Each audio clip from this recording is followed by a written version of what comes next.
शिव शंभो विघ्न विनाशक डमरू डम डम बाजा। हे शिव शंभो विघ्न विनाशक डमरू डम डम बाजा। शिरमा जटा अनि कल कल गंगा, गलामा सर्पको माला। शिरमा जटा अनि कल कल गंगा, गलामा सर्पको माला। हे शिव शंभो विघ्न विनाशक डमरू डम डम बाजा।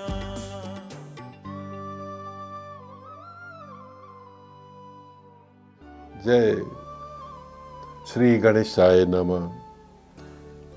यं ब्रह्मा वरुणेन्द्र रुद्र मरुत स्तुवन्ति दिव्यैस्तवे, वेदे साङ्गपद क्रमोपनिषदे गायन्ति यं सामगा।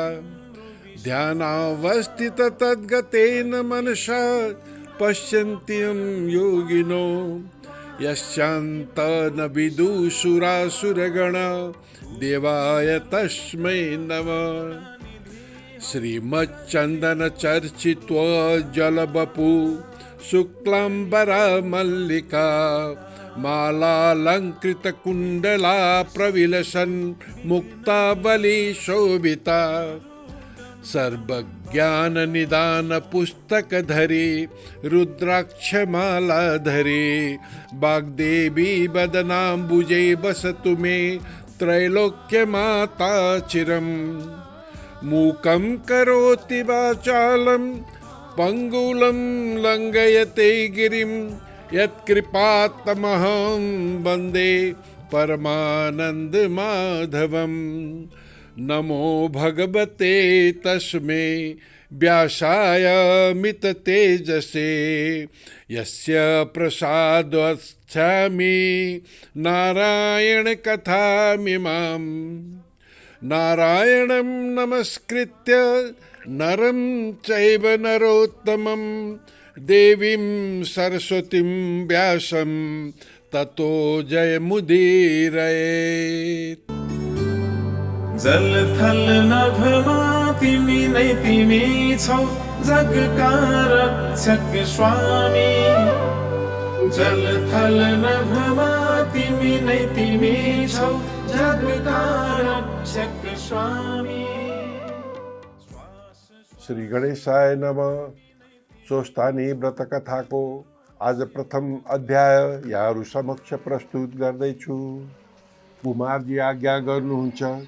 हे अगस्त्य मुनि, तिमी एकचित्त भई सुन। अघि यो संसारको सृष्टि गर्दा भएको पहिलो शान्तितीत पद अर्थात् शान्तिले पनि नभेटाउने ठाउँ छ। वहाँबाट शक्ति उत्पन्न भयो।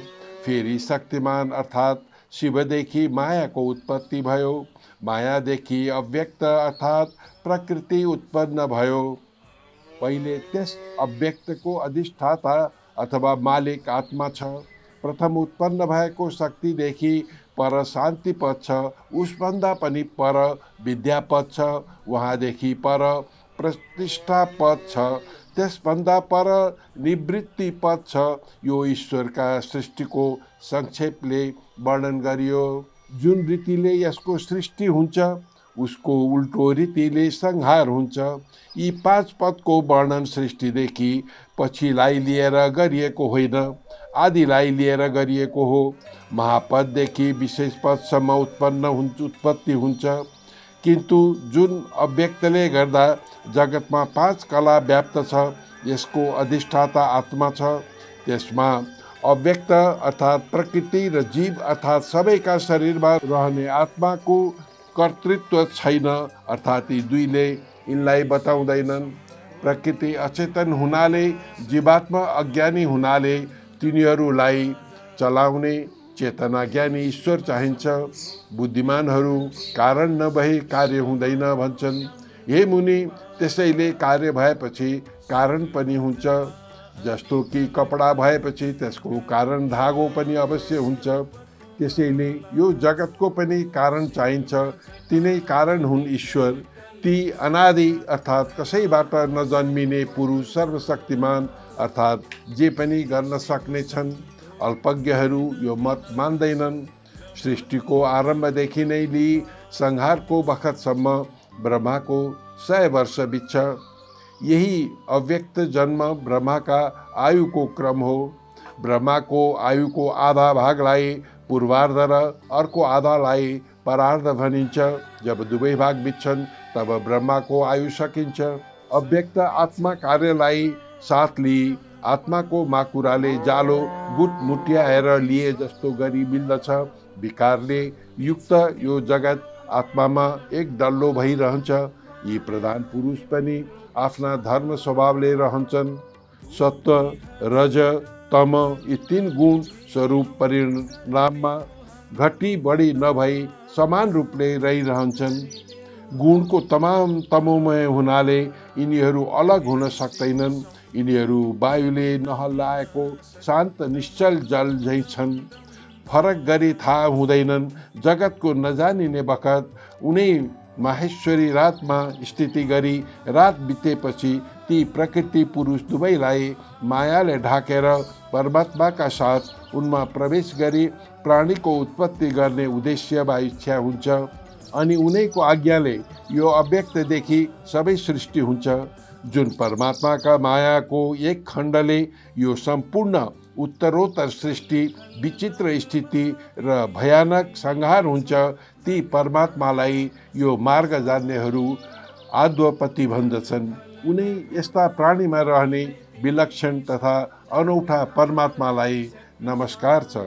हे मुनीश्वर, उहाँपछि पहिलो ईश्वरका आज्ञाले अधिष्ठित अथवा चल्ने अव्यक्तबाट अर्थात् बुद्धिदेखि बुद्धि, अहङ्कार, 11 इन्द्रिय, 5 तन्मात्रा, 5 महाभूत विशेषसम्म उत्पन्न हुन्छ।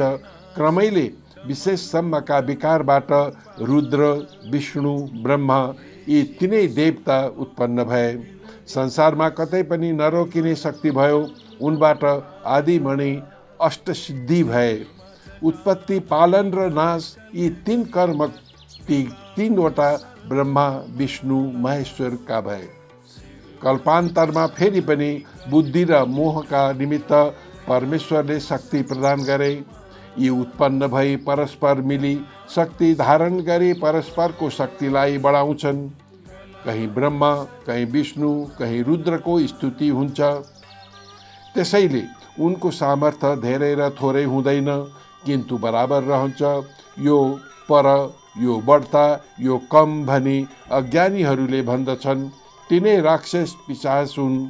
तिनै ब्रह्मा, काल रूप, पुरुष रूप, महेश्वर रूप, चतुर्व्यूह रूप, 3 गुणदेखि पर छन्। ती सर्वात्मक सर्वाधार शक्तिलाई उत्पन्न गर्ने हुन्छन्। तिनै जगतको सृष्टि गरी ईश्वरमा लीन भइरहेका छन्। जो परमेश्वर सबभन्दा पर छन्, तिनै सम्पूर्णका आधार सर्वात्मा अर्थात् सबमा रहेका छन्। यस कारणले महेश्वर, प्रकृति, पुरुष, ब्रह्मा, विष्णु, रुद्र, शिव अर्थात् कल्याण स्वरूप हुन्। पहिले यिनैदेखि बुद्धि अर्थात् महतत्व उत्पन्न भयो। महतत्वको शोभले सात्विक, राजसिक र तामसिक 3 प्रकारका अहङ्कार उत्पन्न भए। तामस अहङ्कारबाट तन्मात्रा अर्थात् महाभूतका साना भाग आकाश, वायु, तेज, जल र पृथ्वी जस्ता पञ्चमहाभूत उत्पन्न भए। सात्विक अहङ्कारबाट 11 इन्द्रिय उत्पन्न भए। तिनीहरू 2 थरीका छन्, 5 ज्ञानेन्द्रिय, 5 कर्मेन्द्रिय गरी 10 र 11औं श्रेष्ठ इन्द्रिय मन। तामस अहङ्कारबाट उत्पन्न भएको शब्द तन्मात्रा हो। त्यसदेखि आकाश, आकाशदेखि स्पर्श, स्पर्शदेखि वायु, वायुदेखि रूप, रूपदेखि तेज, तेजदेखि जल, जलदेखि गन्ध, गन्धदेखि पृथ्वी उत्पन्न भइन्। यी पञ्चमहाभूतदेखि चराचर अर्थात् चल्ने र नचल्ने 2 किसिमको जगतको उत्पत्ति भयो। पुरुष अव्यक्तका अनुग्रहले महतदेखि विशेषसम्मका अण्डको उत्पत्ति गर्दछ।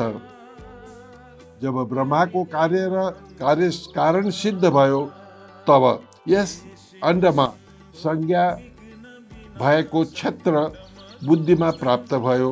यही प्रथम शरीर अर्थात् शरीरधारी भयो। त्यसैलाई पुरुष अथवा प्राणी भन्दछन्। उही प्राणीको आदिकर्ता ब्रह्मादेखि उत्पन्न भयो।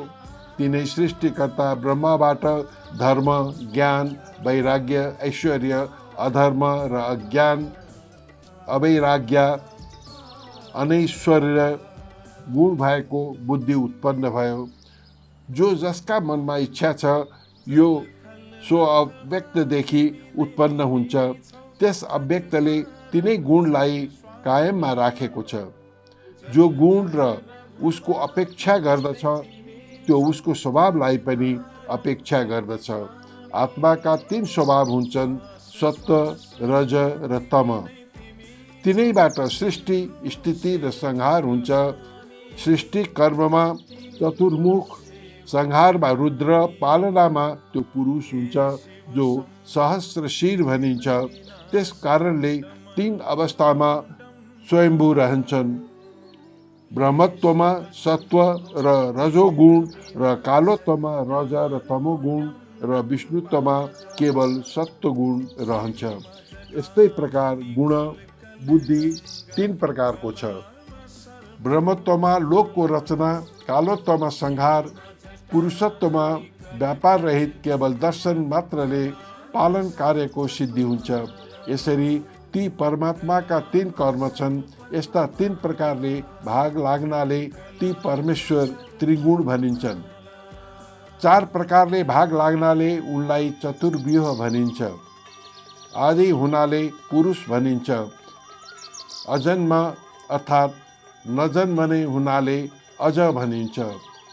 सुवर्णको मेरु पर्वत त्यस परमात्माको गर्भाशय हो। गर्भको जल, समुद्र र पर्वत जरायु हुन्। यस अण्डमा ती सब लोक रहन्छन्। यसको अन्तरमा संसार, चन्द्रमा, सूर्य, ग्रह, वायु, नक्षत्र सहित स्थिर छन्। यो अण्ड जलभन्दा 10-12 गुणा विस्तृत छ। आकाशले वायु व्याप्त अर्थात् ढाकिएको छ। आकाश पञ्चभूतले वेष्टित छ। भूतादि महतले महत प्रकृतिले व्याप्त छ। त्यसैले यो ब्रह्माण्ड प्रकृतिका 7 आवरणले व्याप्त छ। त्यसैले प्रकृति समेत 8 सापेक्ष छन्। परस्पर उत्पन्न भइकन परस्पर जगतलाई धारणा गर्दछन्। आधारीहरू विकारमा विकारी कछुवाका शरीर झैँ फैलिने र खुम्चिने हुन्छ। त्यहाँ व्यक्त सब जगत त्यसरी उत्पन्न भई अव्यक्तबाट प्रकट हुन्छ। प्रलयकालमा गुणको उल्टो क्रम हुन्छ र गुणको साम्यावस्थालाई लय र विषमावस्थालाई सृष्टि भन्दछन्। यहाँ ब्रह्माबाट ब्रह्माण्ड हुन्छ। ब्रह्माको क्षेत्र हुनाले यो ब्रह्म क्षेत्र भनिन्छ। यस्तै कोटिौँ अण्डले व्याप्त हुनाले प्रधान तल, बीचमा माथि तिनै ठाउँमा छ। ती तिनै ठाउँमा ब्रह्मा, विष्णु र रुद्र छन्। प्रधानबाट व्यक्त रचना हुन्छ र शिवको आज्ञा पाएर जगतको रचना गर्दछन्। व्यक्त नामको अण्ड उत्पन्न भएको हो। अण्डबाट ब्रह्मा उत्पन्न भए। यो सम्पूर्ण जगत सृष्टि गर्ने जीवको आवरण अर्थात् आत्माको वास्तविक रूपलाई ढाकिदिने शक्ति र विशेष आत्माको वास्तविक रूपलाई अर्कै रूप गराउने शक्तिको यसरी वर्णन गरियो। अन्त्यकालसम्म आत्यान्तिक प्रलय हुन्छ। यो सब चेष्टा अप्रमेय अर्थात् जान्न नसकिने कारण परमेश्वरको लीला मात्र हो। महतत्व अर्थात् बुद्धि प्रकृतिदेखि उत्पन्न भएको छ। आदि, मध्य, अन्त बलवान, शुक्ल, रक्त, कृष्णवर्ण यो प्रकृति पुरुषले युक्त छ। रजको वृद्धिबाट लोकका सन्ततिको वृद्धि हुन्छ। सृष्टिले आदिकालमा 8 विकार उत्पन्न गरी अन्त्यकालमा गुप्त पार्दछ। प्रकृतिले बनाएका कारणको जहाँसम्म स्थिति छ त्यहाँसम्म प्रवृत्ति पनि छ। यो सबै शिव, प्रकृति, काल, ऐश्वर्य हो जुन महेश्वरको केवल सङ्कल्प मात्रले उत्पन्न हुन्छ। हे मुनिवर, गएका आयुको जो काल वर्णन गरियो त्यो अपरार्ध भनिन्छ। फेरि उति ब्रह्माको अर्को समय छ जसको त्यसको अन्त्यमा संहार हुन्छ। उनी आजीजन्म ब्रह्माको प्रत्येक दिनमा 14 मनु फेरिन्छन्। आदि अन्त्य केही नभएको हुनाले सम्पूर्ण कल्पको वर्णन गर्नको प्रयोजन पो के छ र? त्यसैले पृथक पृथक गरी भन्दिन। जो अनेक समयका कोटियौं कल्प छन् तीमध्ये श्रेष्ठ एउटा पदम कल्प अर्थात् कमलबाट उत्पन्न भएको कल्प छ। म अब दोस्रो अध्यायमा सोही वर्णन गर्नेछु। इति श्री स्कन्दे पुराणे केदारखण्डे माघ महात्म्ये कुमारे अगस्त संवादे श्री स्वस्थानी परमेश्वरीय व्रत कथा प्रथमो अध्याय। जल थल नभमा तिमी नै तिमी छौ जगका रक्षक स्वामी। जल थल नभमा तिमी नै तिमी छौ जगका रक्षक स्वामी। सबैले पुष्पाञ्जली लिए हात जोड्ने। जल थल नभमा तिमी नै तिमी छौ जगका रक्षक स्वामी। उपनयतु मङ्गलं व सकल जगन्मङ्गलालय श्रीमान दिनकर किरण निबोधित नभ नलिन दल निवेक्षण कृष्ण। काले वर्षन्तु पर्जन्य पृथिवी सस्यशालिनी। देशोऽयं क्षोभरहितो ब्राह्मणा सन्तु निर्भया। अपुत्रा पुत्रिण सन्तु पुत्रिण सन्तु पौत्रिण। निर्धना सदना सन्तु जीवन्तु शरदां शतं। तत्रैव गंगा यमुना च तत्र गोदावरी सिन्धु सरस्वती च। तीर्थानि सर्वाणि वसन्ति तत्र यत्राच्युतोदार कथा प्रसंग। या कुन्देन्दु तुषार हार धवला या शुभ्रवस्त्रावृता। या वीणा परदंड मंडित करा या श्वेत पद्मासना। या ब्रह्माच्युत शंकर प्रवृत्ति वीरदेवे सदा वंदिता। सामा पातु सरस्वती भगवती निशेष जाड्यापहा। कायेन वाचा मनसेन्द्रियैर्वा बुद्ध्यात्मना वा प्रकृति स्वभावात् करोमि यद् सकलं परस्मै नारायणयति समर्पयेत्।